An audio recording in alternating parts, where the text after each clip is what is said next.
Matipuno, perfect figure for EDH. Tall, check.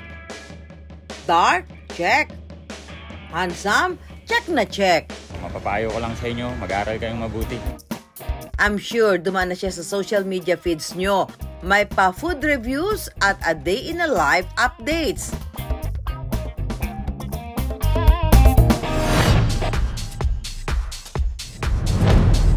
For today's video, post muna sa life at career updates ang 31 years old at binansagang gwapulis ng Quezon City na si Yong.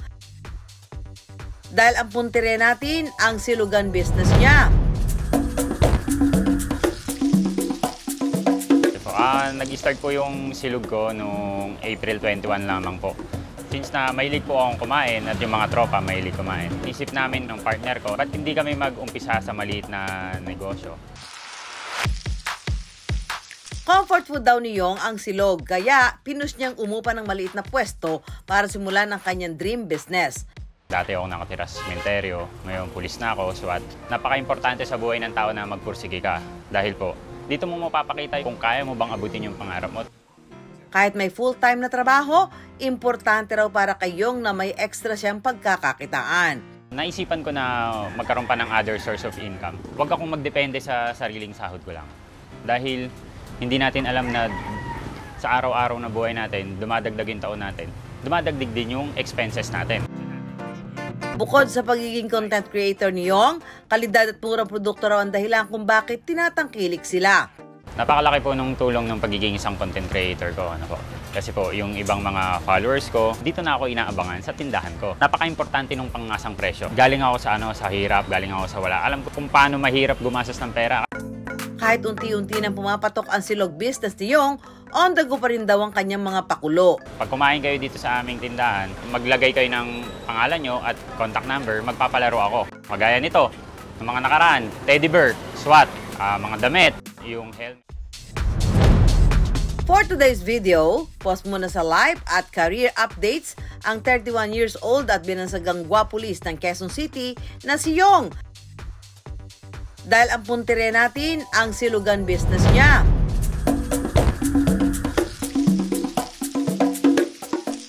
Wala kang duty?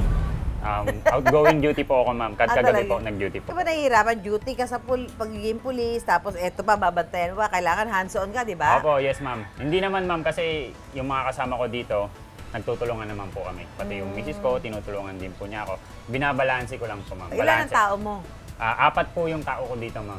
Yung 2 po, kamag-anak ko. Yung 2 po, kababata ko sa sementeryo. Wow, galing naman. So talagang, ano kayo yan, pare-pareho may malasakit.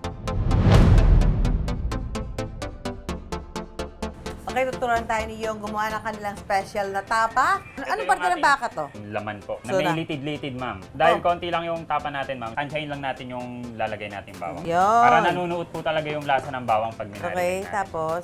Paminta, ma'am, tansyahin lang din natin siguro yan. Ganyan, pwede. Yung ating kalamansi, ma'am, since na konti lang ito, 3 kalamansi lang pwede na yan, ma'am. Tapos patis natin, ma'am, tansyahin lang din po natin. Tapos Okay. yung toyo natin, ma'am, Toyo. tansyahin lang din po natin. Tandahan ng toyo. Di ba may toyo dito sa ulam, huwag sa tao.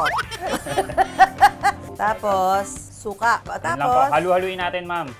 Siguro Halu-haluin. mga ang halo natin dito 5 to 10 Days. minutes po, ma'am. 5 to 10 Opo. days. After ito yung imamarinate mo for 2 days? Oo, ma'am, 2 to 3 days po. Bakit kailangan gano'ng katagal? Kasi ma'am, ayun yung nakikita namin na kinalalabasan ng sarap nung lasa niya. Luluto na ni Yong. Konting mantika, tapos saka natin lalagay yung bawang. Sabagay, ang bawang kasi lagi naman masarap sa pagkain yun eh, no? Pag nag-brown yung ating Bawang. ma'am, pwede na natin ilagay yung ating Bango? minarinade na tapa. Okay na po ito.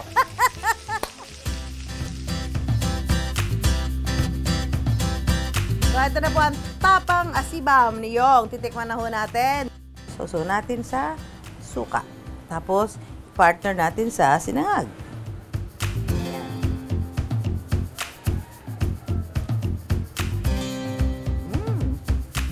Lambot nga. Sarap nga. Ang lasa. Alam mo yung lasa ay para talagang hanggang sa kahuli-hulihang Hibla ng karne ng baka, malalasahan mo. Sobrang malasa siya. Tama lang ho yung tapa, tama lang ho yung timpla. Tapos sasabaw. Kasi yung sinangag niya, masarap dahil maraming bawang. Yung sinangag pa lang, ulam na. Masarap na siya. Yummy. Asibam na asibam. Magiging satisfied ang silog cravings mo for only 99 to 115 pesos. May pork silog, to silog, long silog, daing silog, chick silog, tap silog, at Hungarian. 150 orders ng silog ang napauubos ni Nayong kada araw. Hindi naman daw nabokya ang ipinuhunang 120,000 pesos ni Yong na galing sa kanyang ipon dahil kumikita na siya mula 5,000 hanggang 8,000 pesos kada araw. Kahit na maliit lang po yung kitain namin, basta ma-maintain po namin yung quality ng pagkain namin kasi yun nga po yung binabalik-balikan ng mga customers namin. Dahil bago sa negosyo, pinag-aaralan pa rin daw ni Yong ang pagpatakbo nito sa tulong ng kanyang pamilya. Ilang nag-uumpisa sa negosyo, naramdaman ko ang hirap talaga pag tumataas yung presyo ng bilihin. Yung nakaraan, ganito ang presyo niyan. Tapos yung ganitong linggo, iba naman ang presyo. Naguguluhan kami sa pag-i-inventory. Naguguluhan yung budget. Para masiguro ang kalidad ng produkto, welcome na welcome daw ang kahit anong komento sa silugan ni Yong. Yung mga negative na opinion nila, positive yun para sa amin. Para mas lalo pa namin pag-igihan. Hindi ko sisisihin yung mga nagtatrabaho sa kainan ko.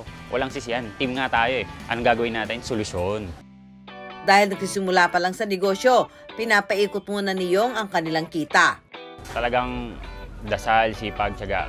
Kasi sa pagbibusiness, sakripisyo po talaga yan. Pagtuunan ng pansin talaga. Kung nakikita mo na pwede, kung may chance, sige laban mo. Hindi natin alam ang takbo ng buhay natin. Baka kinabukasan, pumunta naman sa inyo yung swerte, tapos bibitaw na pala kayo.